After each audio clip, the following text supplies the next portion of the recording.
Hi there, and welcome to Cosmic Soul Alignment, where we explore the unseen, the sacred, and the soul altering. And today's guest is Sunita, a no-nonsense, grounded spiritual teacher, intuitive powerhouse, and former corporate executive who now helps women awaken their psychic gifts and step into full soul alignment. So welcome, Sunita. Nice to see you. Thank you so much for having me on the show, Dawn. I'm so excited to be here. You're welcome. I'm excited for this conversation. So let's get started. Can you then tell us about your spiritual awakening and your psychic emergence? How did your psychic and mediumship abilities first emerge? Sure. So growing up, I always knew that there was something. Well, I think I'd say in retrospect, I would say that I knew that there was something a little bit different about me. Back then, as a child, you just think this is normal.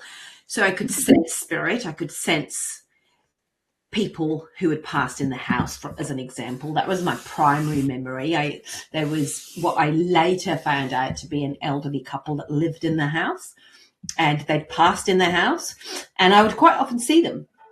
I never thought anything of it until I got a little bit older and thought that's a bit odd.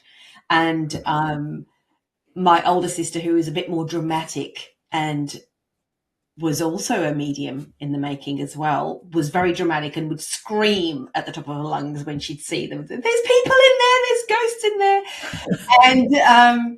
And then, fast forward, just this sensitivity of intuitively always picking up other people's emotions. And, when you're growing, obviously there's life happens, and it was a traumatic and abusive childhood anyway. So there was a lot of fight or flight in there. So the sensitivity to people's emotions was huge, and not realizing why I knew things before they'd happened, and premonitions. And then as I got older into my teens and late teens, early 20s, there was that kind of curiosity around the metaphysical, which just simple things like astrology, or knowing that something was about to happen, all of these things. And then I remember having my first astrology reading, and I remember the woman saying to me, your chart is very metaphysical.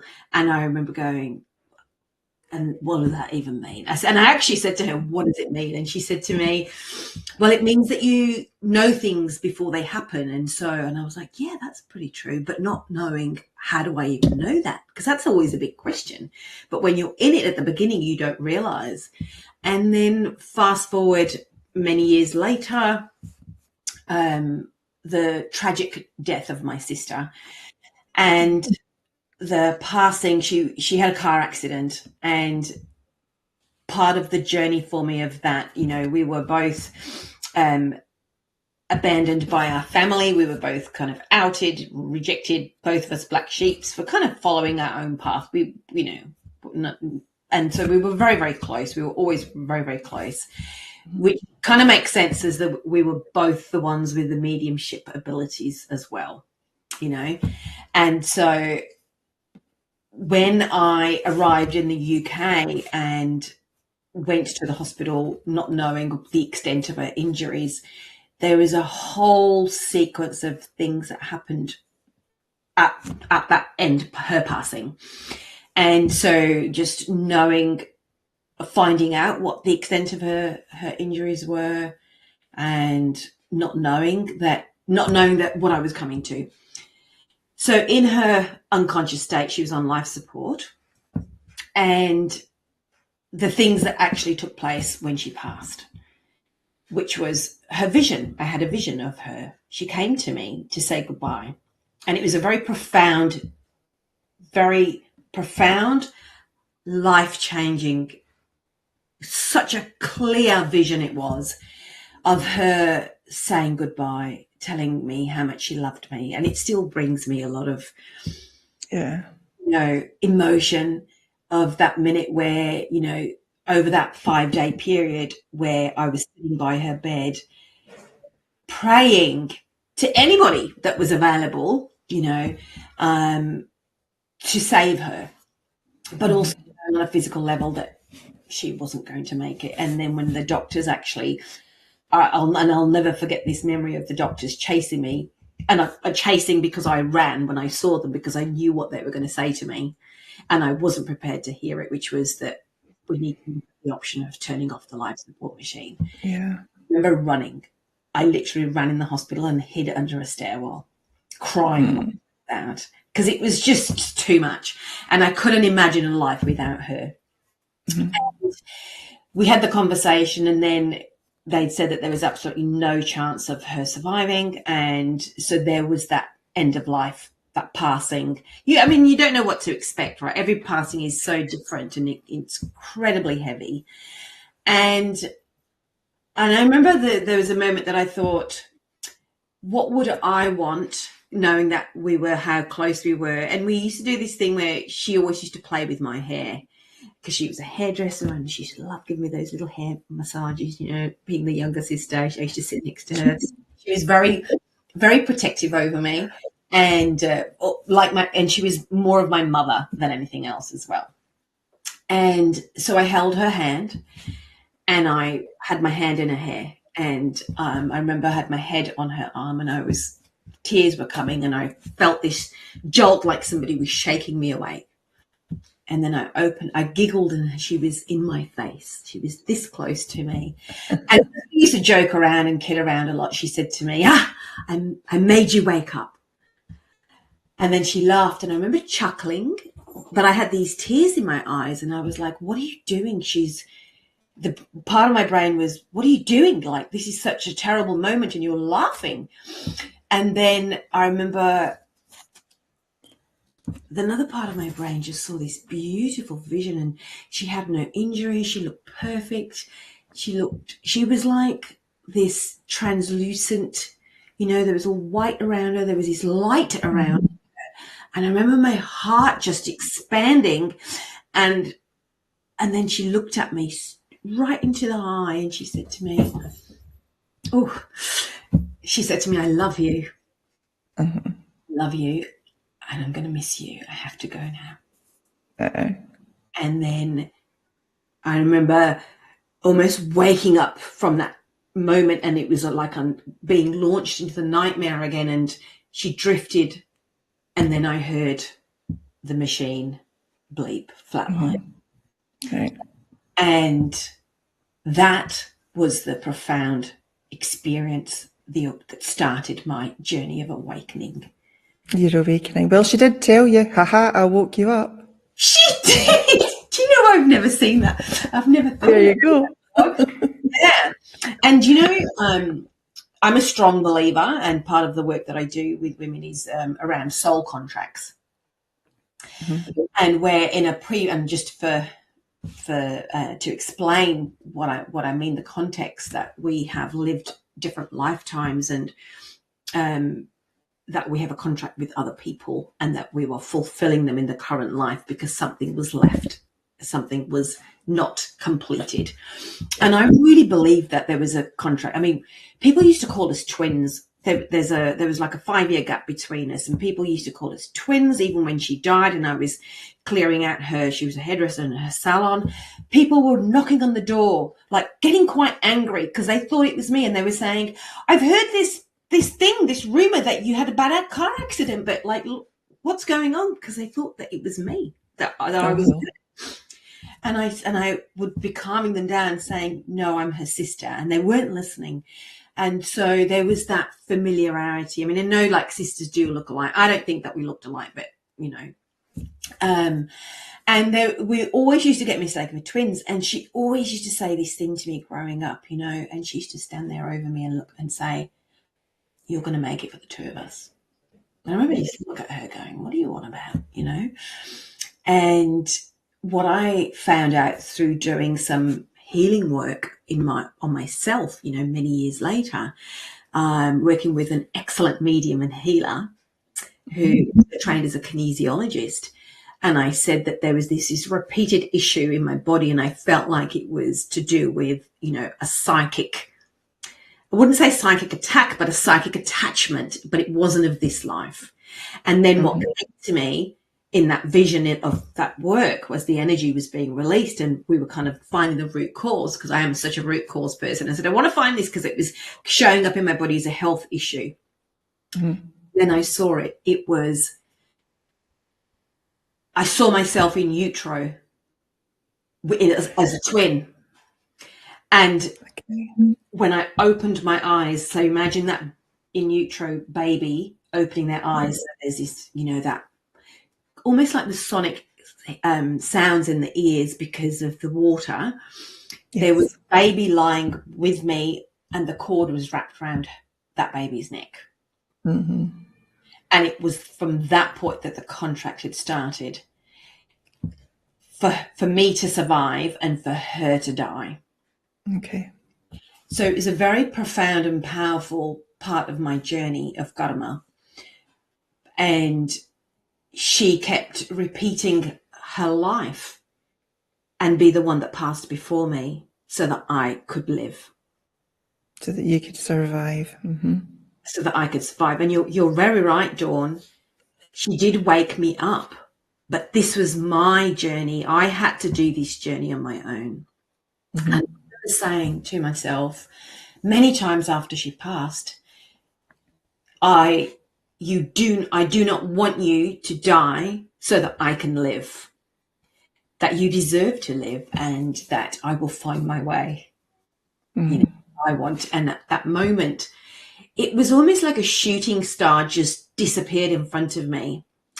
And I said, I take back this and I release you from this, that you are not going to have to die for me again, that you can live your fullest life, and that one day maybe we can meet and we can in a contract where we are sisters or whatever we are, and that we both live and grow old together, Mm-hmm. And that's a kind of deeper, more soul part of a profound awakening, the mediumship and the healing part, as I then came back home to Australia, and somebody at work again, when the doors open, you meet the right people, right? And this admin temp who said to me, this lady might be able to help me, and she wrote down on a piece of paper the phone number, who then I turned out to be the medium that I ended up working under and training. Very powerful, amazing medium here in Australia. And I called her and she wasn't available. And so that November ended up being the February where I had my first reading, and she was spot on about so many things. And she confirmed all the moments that I'd sensed that my sister was around, or that something was happening, or I knew to do certain things. And I was just constantly being shown, it was almost like the etheric arrow going, no, don't over here. You need to do this. And I could see it all. And he said to me, but you already know all of this. I said, yeah, I know, but I don't understand how I know. And she said, because you're a medium. And I was like, okay. And kind of like, I don't even know the meaning of that really. Like, what does it really mean to be a medium? And then she said, I run workshops and come and, and that was it. She sent me the details of one a couple of months later. She kind of ran them every 6 weeks or so in the year. And within 3 months, she'd said to me to get up and give healing. And I remember thinking, I don't even know what am I doing? But even the practical exercises, we were doing psychometry, we were doing aura readings, we were doing all these readings on each other and practicing working with spirit. And everything just came. It was so profound. Like this whole part of me opened up, and I could see aura. I could see colors on the top of people's heads. And they all meant, I could translate the meanings, and they meant something. Like these people were agreeing and saying, yes, yes, yes. And I was like, I still don't know how I'm doing this, coming from a very academic background and a corporate background. And suddenly you're opened into this world. And I like to liken my story as the Doctor Strange story, the movie. Oh, yes. Very profound. Very profound, from this, neurosurgeon who suddenly can't use his hands, and then he's told he can't. And I remember watching the movie going, that is my life. And suddenly you're thrown into this world, and it's like, how she says, she says to him, there's this whole system of blah, blah, blah. And then she shows him the chakra system and his face, the way, you know, and I do. He called it total nonsense, didn't he? That was like my best part.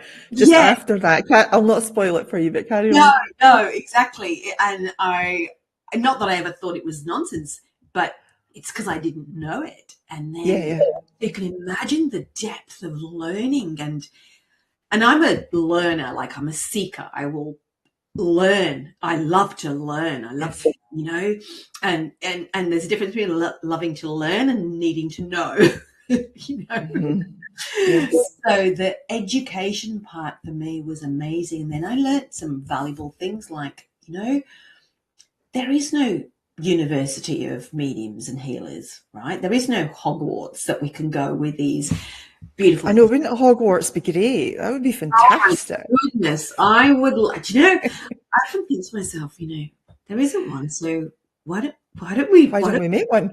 Exactly. And I'm kind of thinking, you know, right, because here's the thing, you know, like I know that there are places and there are many teachers, but there's this thing of, you know, the sacredness of being grounded, the authenticity of the work, because the ego overshadows your development so much. And this is the problem. And there is a lot of stuff out there that I do look and, you know, like I know that there are profound things that I've been through and, you know, that people can go, is that real? But there are some things that even I raise my eyebrows of because I don't know. And I'm very good at reading people. You know, my psychic abilities are very heightened. So I know how I use them and how the gift works with me. So when I look at people and I'm thinking, you know, you're not grounded. You're not firmly rooted in the education of the work that you are professing to know about. So that's very important to me. So as I grew into this role of being a medium, you know, the biggest part of being a medium is being a good human being. Mm-hmm. Showing compassion and empathy. And as being genuine to yourself, isn't it? You know, because I was going to ask you about that. You know, it's, I suppose as an intuitive or an empath or a medium or a psychic, you know, you've got to be yourself. You've got to have that integrity, right? 100% integrity. And, you know, as I discovered my journey and I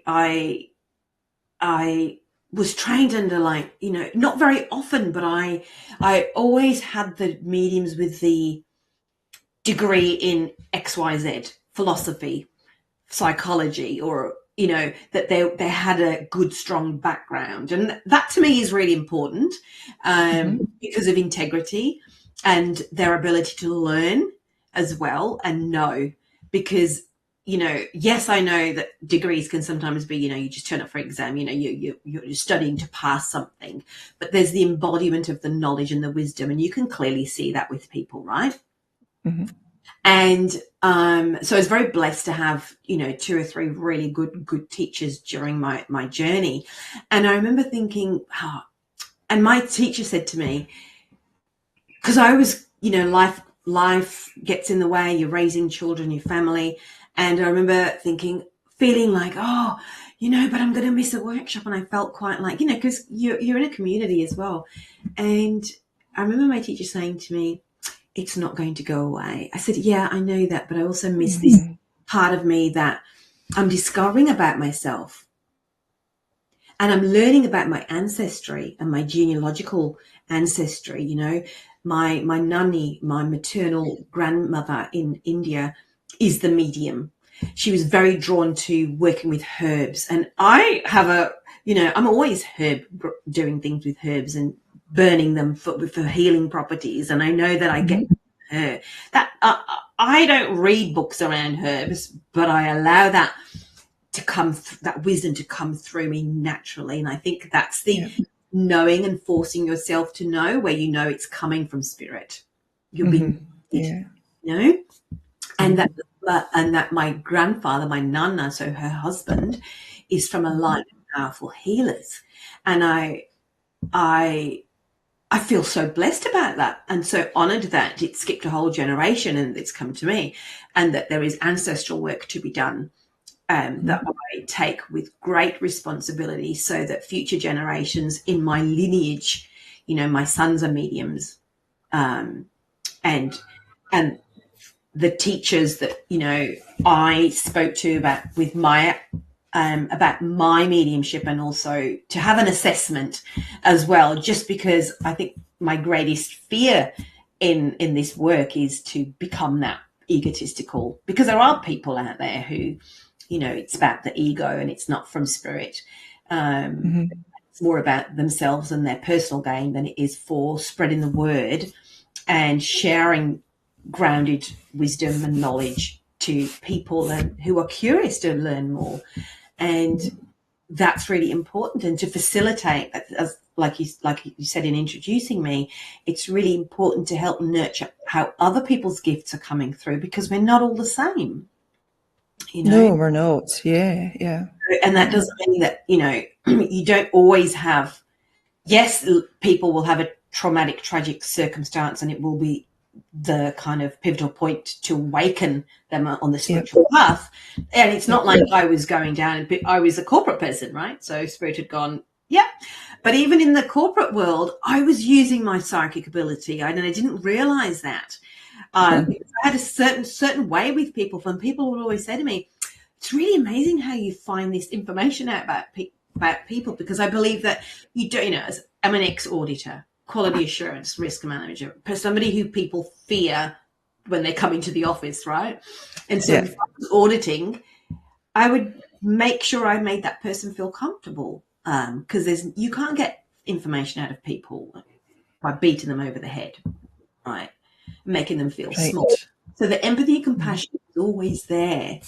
And it was, I think, I never saw myself as empathetic and compassionate. Not that I didn't feel I was or wasn't. It was just, But now in the healing work and the mediumship work, I can see how much empathy and compassion you have to have for other people, because watching somebody pass, being with somebody in their lowest moment of their grief, whilst you're sharing and the communication from that person, and it's the very thing that they needed to hear, I'm sorry, or live your life, you can let me go now, it's okay. The fear that people have of letting their loved ones go, thinking that they are disservice to them, that they feel guilty for being the one left behind, and giving those messages from their loved ones in spirit, or not. Sometimes they're not loved ones, because people are not very nice sometimes, so they do things and they come back with an apology,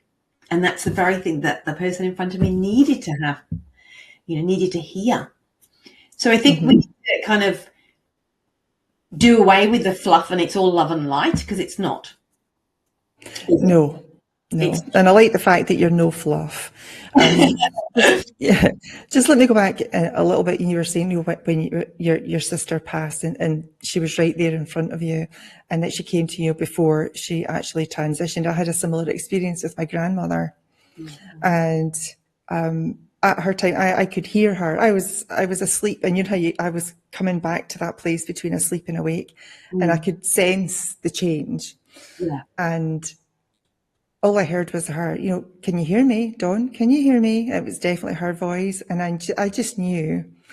I said, Jess, I can hear you. I said, are you ready to go? She went, yes, I'm ready to go.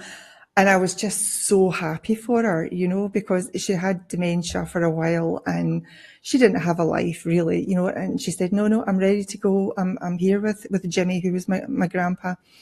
She said, I'm here. And I was like, then go and be happy. She went, absolutely. She gave me a message for my mum, which was really lovely. And that validation that it is true, because once you've experienced something like that, I say this a lot, but once you've experienced something like that, you can't take it back.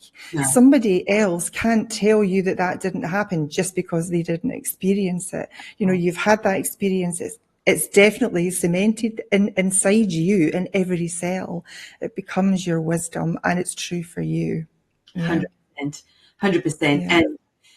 And like, I believe, when I do mediumship readings, and even when I'm demonstrating on stage, and those people sitting in the audience, and when they come to me afterwards and in tears, or sometimes even, in public demonstrations, people will come back and they'll say, you said this to me last time, a year ago, I came here and you said this to me and this is what happened. And they just say, you've changed my life.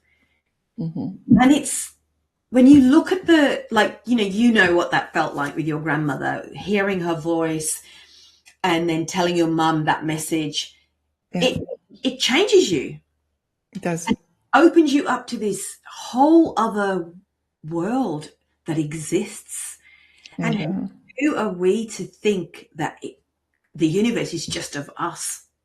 Uh-huh. Right? And there are so many profound things. And, this is part of our journey as a human being, right? To get over ourselves and our mind to think that these things don't exist. Mm-hmm.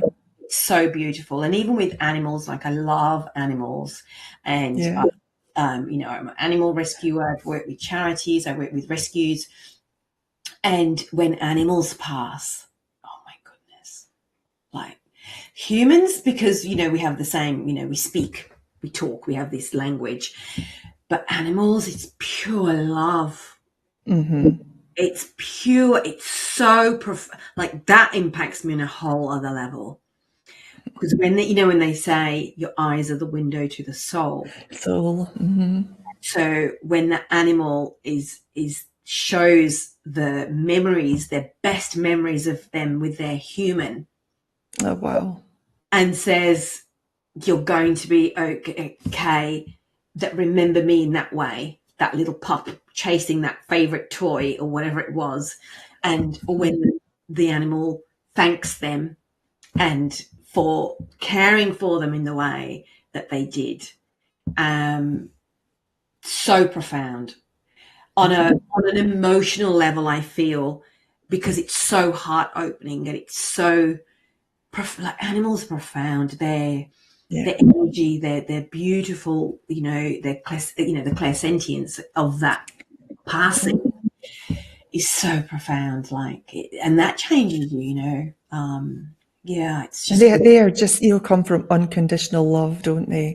They don't really know fear, obviously, unless they're abused, but they just want to love on you all the time. It's just such a wonderful feeling. Yeah, exactly, and the gratitude that they try. I translate it as gratitude, that profound amount of love and feeling that I have from them, and the memories that they, of the imprint, because they have memories too, right?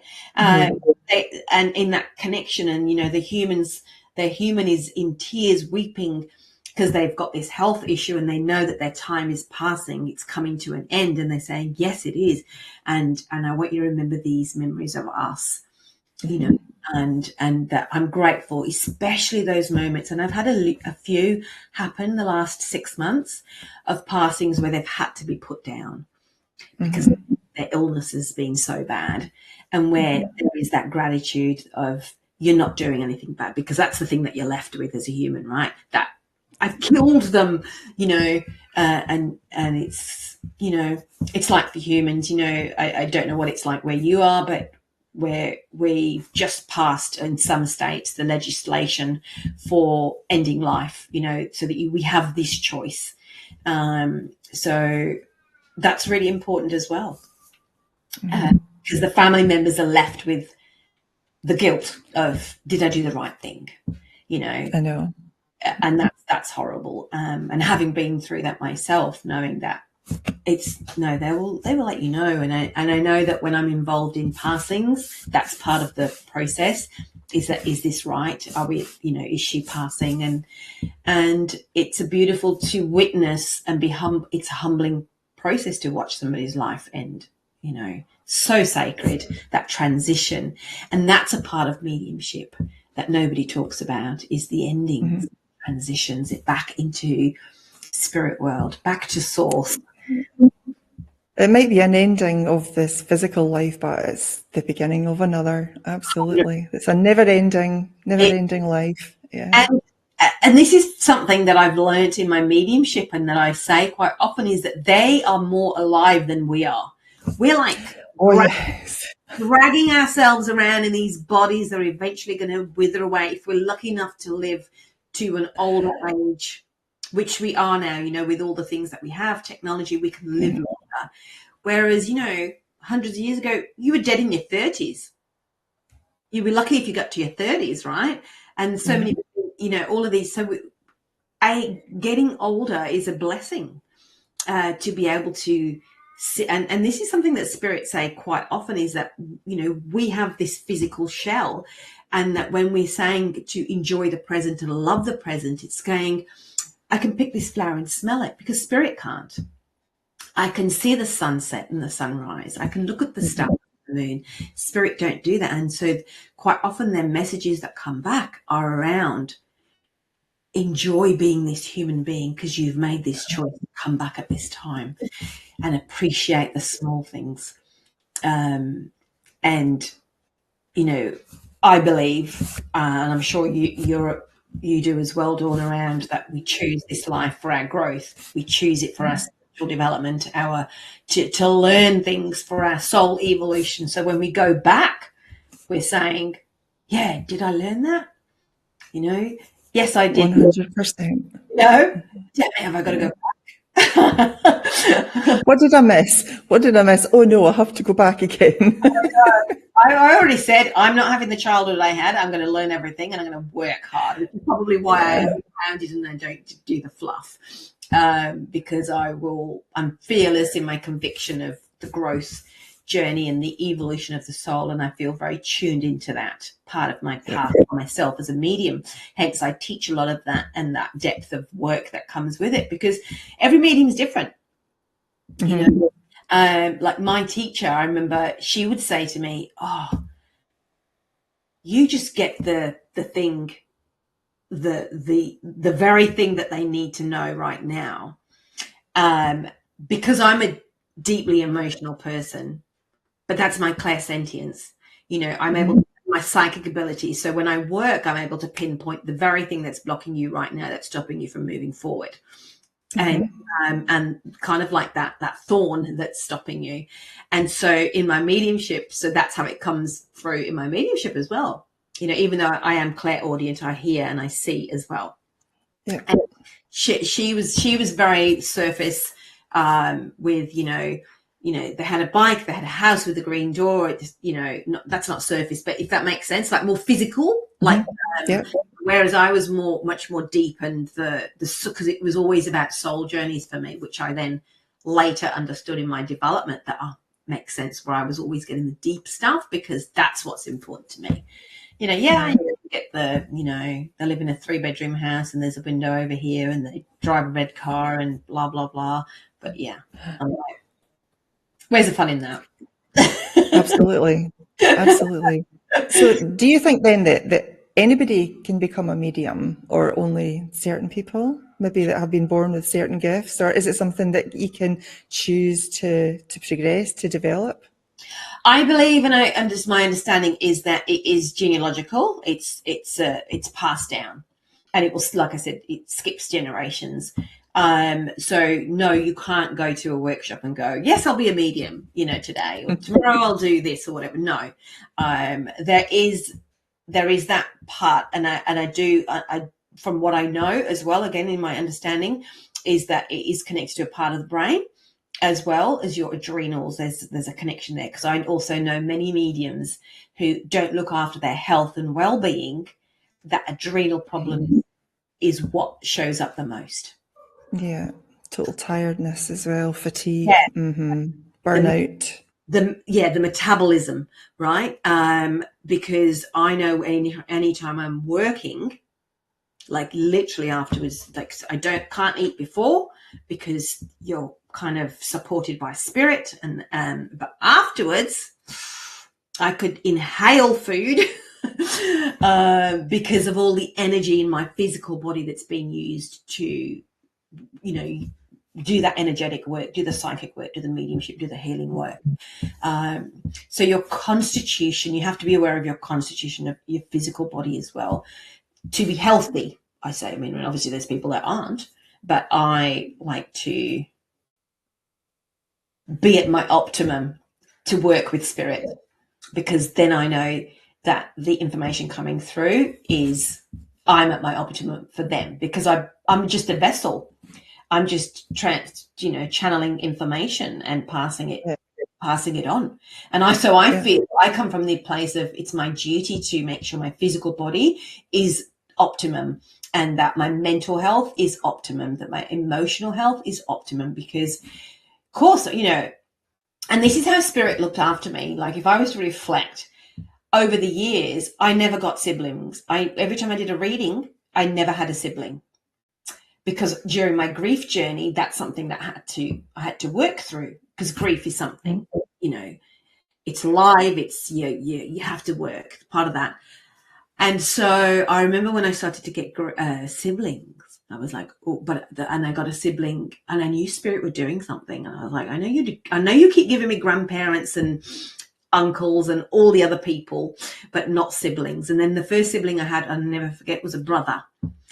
And he had surviving brother and 2 sisters. And I remember how I felt after that. And I was like, oh, okay, that kind of, because whatever's sitting in your system is going to be touched upon when you're giving those messages. So you have to be careful. It's not about you. It's just about the person, because I've seen just coming through you. Mm-hmm. Through me. It's not about me. And I remember getting a sister, and then I remember getting a sister that also passed from an accident to tragedy. So I was like, okay, then I think I did that then. Obviously this is years ago, but now it's like anybody, any relationship of any kind, and I feel really grateful for that, and I feel that that's a reflection of the growth that I've had, but not also love. That's why I say I'm very strong about that. I don't refer to spirit as your loved ones. I always say spirit, because I work in trauma and abuse as well. So sometimes we've had people that have come through. I've had people that have come through for somebody who has abused that person, or there's been something that's happened and they've apologized, and that was the very thing that person needed to hear. Yeah. Mm-hmm. I know, isn't it amazing? It's so amazing. Now is a good time. We're going to have a quick break, so stay with us. We'll be right back. Sure.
Welcome back to Cosmic Soul Alignment, and I'm here today with Sunita, and we are talking about all things mediums and mediumship. Let me ask you, Sunita, so for someone watching who suspects they might be intuitive, what could be some of the first signs that they would notice? Oh, what a great question. So with intuition, I would ask you to explore and play with it, because once we get creative and play with our intuition, intuition is very connected to our creativity. So I would say to somebody, get some oracle cards, grab some color pencils, and draw. Practice with somebody. Just see what comes to you, because you have to kind of let go of the mind with intuition and allow that creativity to come through. And, practice with somebody, we all have besties that we talk about this stuff to and say, look, can I do a little reading on you? Just explore, get creative, use color. I love color because there's so much depth, and it allows you to really, read to you and read to me completely different. And what it means is completely different. So you kind of need a tool to get out of your head to start to play with, which is why I say make it fun and make it playful. And there's nothing more playful than color, right? It's so beautiful, and it's a part of us. So I would say, pick somebody that that you can kind of get some information back from as well.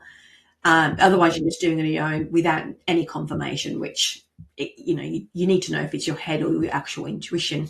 And then just ask yourself some questions, right, about that person. So once they've agreed, so permission is important, and ask yourself, right, where is this person now? What area do they need help with? What's their challenge? What's their block? What guidance do they need? And just draw with a color, see what comes up. I mean, if you're an artist, great. I'm not an artist, I can tell you. So for me, it would just be scribbling with a color. Even I use, you can just print them free off the internet, imagine, or just draw the outside figure of a human form, and then draw the color around the parts of the body that you're seeing, and then translate the color. I love that auric exercise. It's an exercise I always give as a warm-up exercise, and to tune into a person, see what colors you get, and then write some notes about that color, and then ask that person for confirmation. It could be like, I was getting yellow around your head and I feel like you're studying, or I feel like this is what it feels. And you could split it into, emotionally, where are they at? Mentally, where are they at? Physically, where are they at? And play with it, do some exercises around it. When you're driving, tune in and go, right, where's this person going to go? I mean, obviously there's this thing that people do where there's really subtle cues where they're going to turn, right? So it's not about that. It's kind of setting it out there and saying, right, I'm going to, what's the next color of the next car that's coming past me, and see if you get that right. Yeah. Simple little thing. Simple little exercises. I like the oracle cards because they shout out to me. I quite like, just for myself, I'll pick one out and say, okay, well, how's this relating to what I'm going through, or what I'm experiencing, or how I'm supposed to be moving forward? Yeah. So I really like those. Yeah. These are oracle cards. Yeah. What about the color, and drawing the aura? That's really interesting. Yeah, I think because they're kind of, for some people, oracle cards can be a little bit further down the track to where they kind of are at. And I think that color's kind of more, there's less attached to it, right, in terms of people's perceptions. So, and don't get me wrong, I love oracle cards, good ones that are grounded in, there's a grounded knowledge I do stock them and I do use them in my work, and they are great, and there's a difference between using an oracle card for growth work to an oracle card for daily guidance and wisdom, or kind of like the uplifting ones as well, where you can just get your daily card and feel, oh yeah, I'll keep an eye out for that, and asking the right question. So there's different things for different parts of where you're at, right? So if you're growing, I'd say I would use different tools. So if you're developing and it's a first step, I think the color's a great kind of step into that as well. Sure. Yeah. Do I'll share this one with you. I do do the driving one with the speed cameras. To tell you where the speed cameras are. all the time. A really good idea. Honestly, that is such a good one, and it's practical too. I mean, firstly, you should be speeding anyway, but I do it because I live on a highway, and it's they're straight stretches, and they will be speed traps. But I did it this morning, and I was like, "There's a speed camera somewhere here. I can feel it," and there it was. You go, you caught the vibes. I got the vibes of the speed camera. The government going, Yeah. money, money. Yes. So when people are wondering if they're psychic or if they're a medium or intuitive, are there what can block people's gifts, I suppose, from coming online? Their life and their ego. It's Yeah. always their life and their ego. It's always the self-doubt, or I don't feel I'm good enough, and surely that can't be real. And I do a lot of workshops on mindset versus intuition. Is it, because that's the biggest problem people say is, how do I know if it's my mind or my intuition? And they can't tell the difference. And I always say this thing, and I'll offer this, that your intuition is the soft, supporting whisper from your soul. It's not the one It's a that's nice feeling, isn't it? Yeah. yes, it's soft, and it's encouraging, and it's gentle. It's not the one that's screaming at you and swearing at you for getting it wrong and all of those things. So that's the first step. And in terms of how do the blocks are always going to be the mind stopping you, because you are really powerful. Your innate intuition is your natural gift. And if you're then able to harness that and discover that you have, psychic gifts, and you're a medium or you're a healer, and you have other intuitive gifts, I mean, it's not just about mediumship and healing, but look at all these wonderful gifts of, with other spirit work around the artwork, like I said, where the mediums who can channel work with spirit, and they can draw the answers.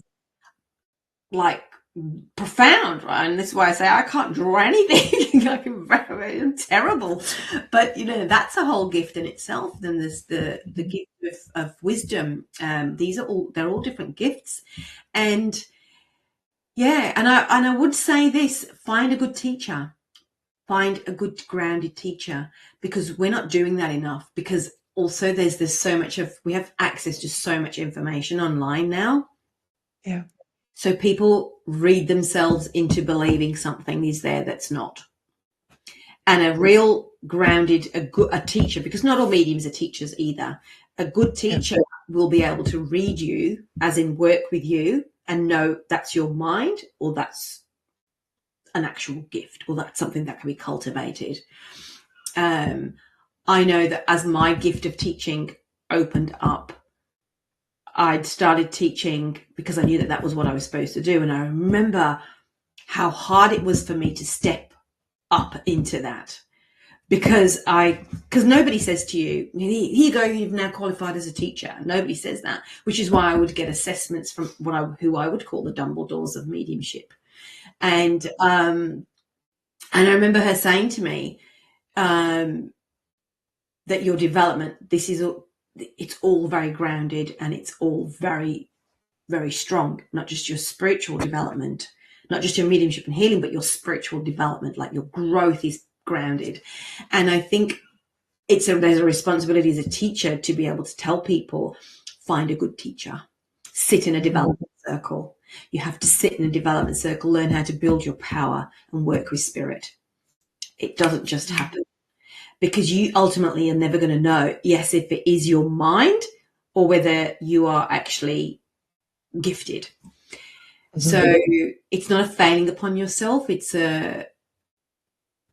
integrity of the work. And I think that that's something that we need to talk about more often, is that keeping it sacred, keeping it, sacred, really, and grounded in its truth. Because look at the profound feeling and the memory you have of your grandmother. That's never going to go, and that that's real. And look at the work that you're doing. Yeah. And I've had a few experiences. It's been great. Some of the things that I've been experiencing, I just absolutely love it, and it set off, my love for the mystical. Really, I mean, many years ago, I think I would say 30 years ago. I would go to a spiritualist church. Yes. And I don't know what happened, but somebody singled me out and said, come in, come and sit with us and let's show you some things. And I would put my hands over somebody's knee and I would just be able to tell them that there was pain there and there was stubbornness in this area. And when I feel cold, there's a block. I know there's a block in there and I don't know how I could tell it, but they Yeah. were helping me to develop that, and it seemed to be coming on really well, and then it all closed down and I had to just do it myself. So it Yeah. was really interesting. Yeah. And those spiritualist churches are have been such an integral part of the mediumship movement. And I think we also, I'm glad you said that, because my teacher was of that with the Spiritual National Union, and they made mediumship and healing, they kind of brought it out of the dark ages in the UK, where you could publicly demonstrate and not be imprisoned. And we need to do that more, because if that hadn't have happened, we would be, I don't know, burnt at the stake probably. Yes. Past lives about being burnt at the stake had a couple of things. Yeah, me Not very good, but yeah, me too. You see what I mean? So I think as we move forward into the movement, yes, there's modern mediumship, but don't lose the roots and the grounded and the people who came before us, who did die before us. And I think, because I love the British mediums. They're so powerful, so powerful. Those old, those black and white photos and those old mediums, they're just, there's that stuff has disappeared because we've become so distracted. And we've become distracted in the, I would say, like the tricks and of the what we can do. Like, you can touch somebody, you know exactly where they're at. I know I can do that. I know with the healing work we can move blocks, and all of this profound stuff is real, right? Everybody else fails and they've said, right, I don't know where else to go. They come to us. People come to us because they go, you're my last resort. Don't worry, we got there. And they go along that path, and profound things have happened for them in their life. And saying to somebody, if you've started the journey, find that good teacher, find a good circle, ask the questions, and look at the person that you are seeing. Where is their background? What's their background? Listen to what they're talking about. Is it grounded? Are they knowledgeable? Like, about the spiritual churches. I used to go to them too, because it was the only place we could go to hang out where there was real stuff happening. I remember sitting in those, just get some healing. It made you feel so good, right? It's like, oh, good, but because that was a development circle that I grew up in here. And there are a few left in Australia. I'm sure that there's plenty, but there's the same crowd of people that go to them, isn't there? It's the same group. And I also find that there's new families that arrive, especially when they've just lost somebody. Yes, and that's why it started with me. And I used to take my daughter and my mum and my sister would go. We all loved that sort of thing, and it was great. And the readings that would come through, sometimes they were a little bit flat, but other times they were really excellent, and they were top notch. They really were mostly amazing. I used to look forward to that. Yeah. But listen, we are bang out of time, so I want to thank you for bringing your clarity and your truth, and your deep soul wisdom to the show. And your journey is proof that spiritual power doesn't require fluff, right? It's already within us, and it's waiting to be remembered. Yeah. So I want to say thank you so much. And to the viewers, if you're feeling the call to unlock your gifts, trust that's not a coincidence, right? There is a path, and there are teachers like Sunita to help guide you home. So until next time, please stay grounded, stay curious, and keep aligning with your soul. Thank you, Sunita. Thank you so much for having me.